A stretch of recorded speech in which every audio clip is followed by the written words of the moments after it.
Salam sejahtera, terima kasih karena bersama dengan saya di Nazilin Unity Channel. Konflik antara MCA dan UMNO serta Barisan Nasional adakah akan terus membara? Adakah MCA bersedia meninggalkan Barisan Nasional dan membentuk jajaran baru?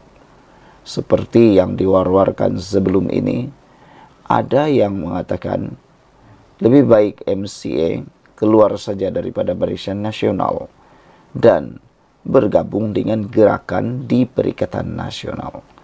Namun demikian, ianya juga amat hangat apabila satu laporan di Malaysia kini menulis, "Terima kasih Azmin, MCA kekal dalam BN," kata pemimpin sayap. Dengan ini diucapkan tahniah syabas kepada MCA kerana tidak secara sembrono, tidak secara emosi, tiba-tiba meninggalkan Barisan Nasional. Mereka masih lagi berikhtiar kekal bersama Barisan Nasional. Neo Chu Seng berkata, MCA belum memikirkan membentuk jajaran baru, politik baru dengan gabungan lain termasuk Perikatan Nasional, seperti disuarakan Azmin Ali. Wah, Azmin Ali ada pernahkah menawarkan MCA menyertai mereka? Macam-macamlah idea Azmin Ali ini. Seorang pemimpin sayap MCA berkata, parti itu kekal bersama Barisan Nasional BN di sebalik cadangan terbaru Ketua Penerangan Perikatan Nasional PN, Azmin Ali, supaya mereka bekerjasama dengan komponen terbabit. Ketua Penerangan Pemuda MCA, Neo Chu Seng berkata, pada masa ini, partinya belum memikirkan membentuk jajaran politik baru dengan gabungan lain termasuk Perikatan Nasional seperti yang disuarakan Azmin, seperti dilaporkan utusan Malaysia semalam. Menurutnya, selain mempertahankan semangat Barisan Nasional BN, MCA ketika ini mahu memfokuskan kepada membina kekuatannya dengan memainkan peranan semak dan imbang dalam blok kerajaan perpaduan bagi menunjukkan mereka bukan hanya penumpang dalam mana-mana gabungan. Dalam politik semuanya boleh berlaku. Terima kasih atas pengiktirafan Azmin terhadap peranan dan jasa MCA selama ini. Namun MCA juga berpegang teguh dengan prinsip kesederhanaan dan menolak politik ekstrim serta pemikiran sempit yang hanya akan mengganggu-gugat keharmonian dan kestabilan negara, katanya lagi. Beliau mengulas kenyataan Azmin yang PN kini sedang mengkaji beberapa strategi untuk menarik sokongan bukan Melayu, termasuklah kemungkinan bekerjasama dengan MCA. Ketua Pembangkang Dewan Undangan Negeri Selangor itu berkata, perkara berkenan tidak mustahil memandangkan parti komponen BN itu seperti tersisih kerana fokus hanya diberi kepada DAP sahaja. Mengulas lanjut, Neo menyarankan PN supaya menjadi pembangkang efektif dalam memperjuangkan kepentingan rakyat dan negara untuk menarik pengundi termasuk bukan Melayu. PN perlu tunjuk sifat keterbukaan, keikhlasan dan memberikan penerangan kepada golongan sasar ini mengenai perjuangan dan hala tuju PN, katanya. Sebelum ini, Presiden Gerakan Dominic Lau juga pernah menyuarakan kesediaan menjalinkan kerjasama dengan MCA jika sekutu lamanya itu menerusi PN, jika mereka tidak lagi mahu bersama BN. Kenyataan Lau susulan amaran Presiden MCA Wee Ka Siong kepada pengerusi BN Zaid Hamidi supaya tidak membuat keputusan sendiri mengenai rakan kerjasama gabungan itu dengan Pakatan Harapan PH menjelang PRU 16. Pada PRK Kuala Kubu baru-baru ini, MCA tidak membantu kempen PH walaupun UMNO dan MIC menunjukkan sokongan untuk Pang Syok Tau dari DAP. Sekian dulu untuk kali ini. Jangan lupa tinggalkan komen Anda, tekan butang subscribe. Kita jumpa lagi. Salam sejahtera. Terima kasih kerana bersama dengan saya di Nazilin Unity Channel. Macam yang kita jangka, ini jawapan Menteri Besar Perlis selepas anak beliau didakwa di Mahkamah Kelmarin atas dakwaan mengemukakan tuntutan palsu berkaitan dengan air minuman raja di hospital. Saudara-saudara sekalian, memang dijangka beliau akan jawab. Anak beliau baru didakwa, belum disabit bersalah. Kalau dulu ahli-ahli PAS ataupun anggota-anggota walaun tetap juga guna naratif yang sama. Tapi tidak lain pula kalau orang yang kena. Waktu dahulu Zahid Hamidi, Najib Tun Razak, atau siapa saja yang didakwa di mahkamah, mereka juga menggunakan naratif serangan kepada orang-orang yang baru didakwa dengan menganggap seakan-akan sudah pun bersalah. Tapi bila kena batang hidung sendiri, jawaban sama tetap diguna. Baru didakwa, belum sabit bersalah. Kalau orang yang kena, lain nadanya. Tapi kalau kena sendiri, nadanya juga lain. Saudara-saudara, Menteri Besar Perlis Muhammad Syukri Ramli menegaskan anaknya baru berdepan pertuduhan di mahkamah dan belum disabit bersalah atas sebarang kesalahan jenayah. Malangnya, ada penganalisis politik netizen yang kata, pendakwaan di mahkamah itu bukan pendakwaan yang senang-senang dibuat. Maknanya, selepas kes itu dibina, selepas kes itu disiasat, ada bukti yang boleh mengaitkannya dan ada kes yang kuat, barulah dibuat pendakwaan. Tidak sewenang-wenangnya. Makna kata ini walaupun belum bersalah, ini sudah satu perkara yang agak memalukan. Pas. Muhammad Syukri berkata, dia menyerahkan kepada anaknya Muhammad Syafiq dan Peguam untuk mengendalikan proses pendakwaan yang dihadapinya. Dia belum salah lagi. Ini baru pertuduhan. Kita tunggu. Katanya ketika ditanya berkenan anaknya yang dihadapkan ke mahkamah hari ini. Kata Menteri Besar Perlis itu, saya belum bercakap dengan dia lagi. Tapi saya serahkan semuanya pada dia dan Peguam, katanya lagi, selepas dipetik lidah rasmi PAS. Hari ini Muhammad Syafiq, 35 tahun, mengaku tidak bersalah di Mahkamah Session Kangar atas pertuduhan mengemukakan tuntutan palsu berjumlah Rp19.505.10 pada Februari lepas. Dia dituduh memberi satu dokumen, yaitu pesanan kerajaan atau bekalan atau perkhidmatan kerajaan negeri Perlis kepada Nurul Nabilah Muhammad Syukri yang bertugas sebagai pembantu tabir di bahagian pentadbiran daerah pejabat setiausaha kerajaan negeri Perlis pada 19 Februari 2024 dengan niat memperdayakan prinsipalnya. Muhammad Syafiq didakwa mempunyai sebab untuk mempunyai dokumen tuntutan berjumlah Rp19.505.10 bertarikh 14 Februari 2024 atas nama Muhammad Farid Abdul Hamid berkaitan perkhidmatan menyediakan minuman untuk kegunaan Raja Perlis Tuanku Syed Sirajuddin Jamalulail di Hospital Tuanku Fauzia di Kangar itu mengandungi butir matan palsu. Sekian dulu untuk kali ini, ikuti terus ulasan selepas ini. Salam sejahtera, terima kasih karena bersama dengan saya di Nazilin Unity Channel.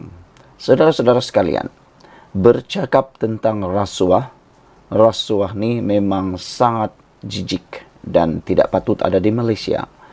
Namun demikian, ada orang kata rasuah ni memang berlaku sejak siapa-siapa pun jadi Perdana Menteri.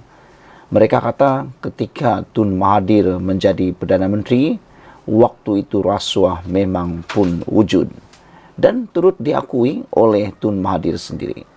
Ini pendedahan terkini dan pengakuan terkini daripada Mahathir berkaitan dengan rasuah. Apabila dikaitkan dengan rasuah, Tun Mahathir menjawab dirinya bersih, tiada nak disembunyikan. Ada netizen yang kurang yakin, kurang percaya dan tidak percaya 100% dengan kenyataan Tun Mahathir itu apabila dia kata, Tun Mahathir kata dirinya bersih, dan tiada nak disembunyikan. Sehingga ada netizen yang memberikan komen di ruangan Malaysia Kini mengatakan, manusia macam Tun ini memang sukar untuk dipercayai, kata mereka. Ada yang kata Tun Mahathir cukup licik.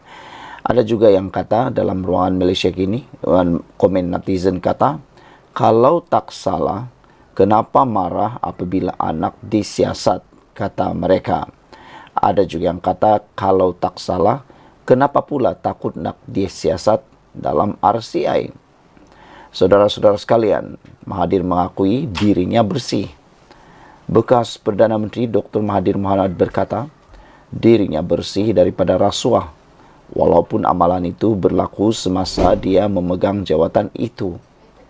Bercakap kepada CNBC, ahli politik berusia 98 tahun itu berkata, dia juga memastikan ahli keluarganya tidak terlibat dalam perniagaan berkaitan kerajaan agar tidak dituduh melakukan nepotisme.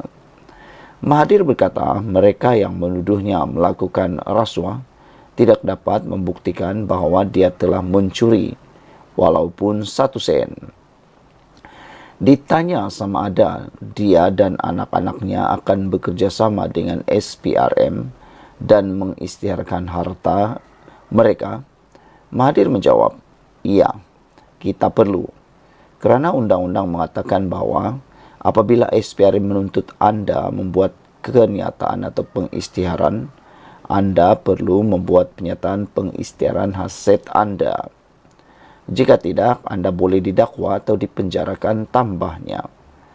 Bagaimanapun, Mahathir berkata, SPRM tidak meminta dia mengisytiharkan hartanya.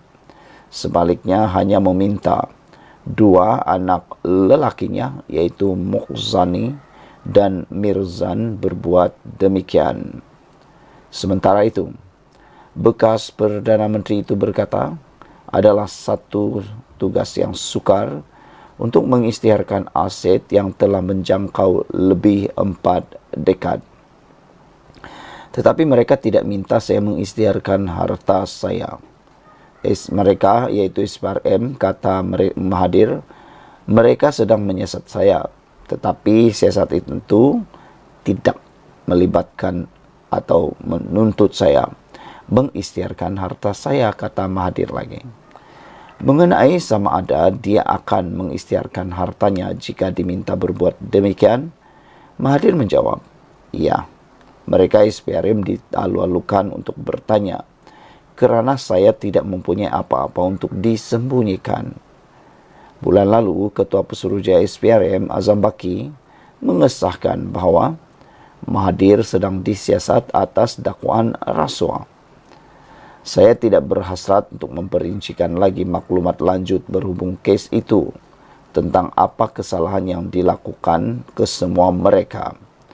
Biarkan SPRM meneruskan siasatan terlebih dahulu, sehingga saya fikirkan satu masa yang sesuai untuk kita nyatakan hasil dapatan kes siasatan berkenan, katanya lagi.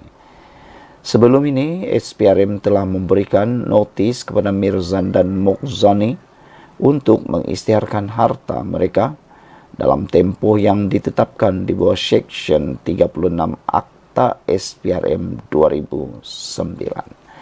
Sekian dulu untuk kali ini, ikuti terus ulasan selepas ini. Selamat malam. PAS patut malu dengan pertuduhan jenayah anak Menteri Besar Perlis.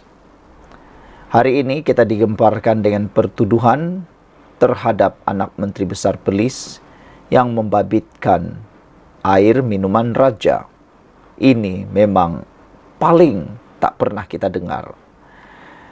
Pertuduhan terhadap anak Menteri Besar Perlis dan bekas setiausaha politik beliau di 2 mahkamah berbeza pagi ini atas jenayah melakukan tuntutan palsu berjumlah RM600,000 bukan saja sesuatu yang mengejutkan, malah pastinya juga mengecewakan. Jika PAS selama ini berbangga tiada sebarang kes rasuah, penipuan dan penyonglapan wang kerajaan berlaku di negeri-negeri takbirannya, semua itu sudah berkecai sekarang ini. Tiada apa lagi yang boleh PAS berbangga dengan kuatnya jiwa mereka terhadap godaan dunia. Lebih daripada itu, apa yang berlaku di Perlis telah terdedah belum pun sampai 2 tahun PAS mengambil alih pentadbiran kerajaan negeri tersebut. Kenapakah perkara memalukan ini berlaku kepada PAS? Sebuah parti yang memperjuangkan Islam dan selalu bercakap tentang dosa, pahala, syurga serta neraka. Yang lebih memalukan lagi, seperti yang disindir oleh Puan Zarkasi, beliau kata nasib baiklah Perlis sebuah negeri yang miskin, tidak ada projek mega. Kalau ada projek mega, kata Puan Zarkasi, adalah lagi yang lebih disonglap, kata beliau lagi. Puan Zarkasi juga menyindir, kalau beginilah sikapnya, maka Perlis akan terus mundur, kata Puan lagi. Saudara-saudara sekalian, kenapakah perkara yang memalukan ini berlaku kepada PAS? Sebuah parti yang memperjuangkan Islam dan selalu bercakap tentang dosa, pahala, surga serta neraka. Apakah menyonglap duit haram lebih menyorongkan daripada janji surga? Apakah panasnya api neraka yang sering digambarkan dalam ceramah dan kuliah selama ini tidak menakutkan mereka untuk melakukan dosa? Sepatutnya, sebagai sebuah parti yang memperjuangkan Islam serta sering mengajak rakyat berjuang menjauhi dosa, ahli dan mereka yang berjuang melalui PAS, kalaupun mahu terlibat dengan jenayah rasuah, penipuan dan penyonglapan wang kerajaan, mereka adalah yang terakhir sekali boleh disabitkan dengan kesalahan sedemikian. Ini kerana mereka lebih tahu dan faham tentang dosa dan neraka, juga lebih faham gambaran surga dan juga neraka. Kalau pemimpin PAS selama ini turut bercakap dan memberi kefahaman kepada ahli-ahlinya bahawa tidak keluar mengundi pun dikira haram, seharusnya tentulah melakukan rasuah, menipu dan menyonglap duit kerajaan lebih jauh lagi hukum haramnya. Tetapi semuanya sudah berlaku, dan apa yang berlaku di Perlis ini secara langsung memberi gambaran lebih buruk kepada imej PAS di masa depan. Dalam hal ini mungkin ada kalangan dalam PAS yang berkata, semua ini baru pertuduhan dan belum pun lagi didapati bersalah. Namun harus diingat, pertuduhan di mahkamah dilakukan berdasarkan bukti yang diperoleh dan tidak mungkin ia boleh direka sesuka hati. Tiada bangkai, tiada bau busuk, dan tangan tidak mungkin terkena getah jika tidak mengupas nangka. Dalam hal, selain PAS perlu membersihkan diri ahli dan pimpinannya, terutama ahli keluarga yang dekat dengan pemimpin yang berkuasa, serta mungkin perlu lebih kerap mengadakan usrah, parti itu juga harus melantik mereka yang benar-benar takutkan dosa untuk diberi sebarang jawatan. Jika tidak segera dibendung, malah ahli PAS juga dilihat sama gairah merebut nikmat dunia dengan cara yang tidak halal, artinya mereka tiada beza sama sekali dengan parti-parti sekular. Menteri Besar Perlis juga seharusnya tidak berlengah lagi untuk berundur kerana keterlibatan anaknya sendiri dalam jenayah penipuan dana kerajaan di negeri takbirannya, sehingga didakwa di mahkamah, mahu tidak mahu turut mencemar imejnya. Ditulis oleh sabudinhusin.com daripada sabudin.com. Saudara-saudara sekalian, ini memang mengejutkan seluruh rakyat Malaysia. Betul lah kata orang, kata komen dalam ruangan komen. Kerana duit dan perempuan lebay atas kepala pun boleh melayang. Ada juga yang kata harap penyakit menantu hilang tak timbul kali ini. Ini merujuk kepada kejadian menantu Muhyiddin yang belum pulang lagi dan hilang. Sekian dulu kali ini, jangan lupa tinggalkan komen Anda. Bye.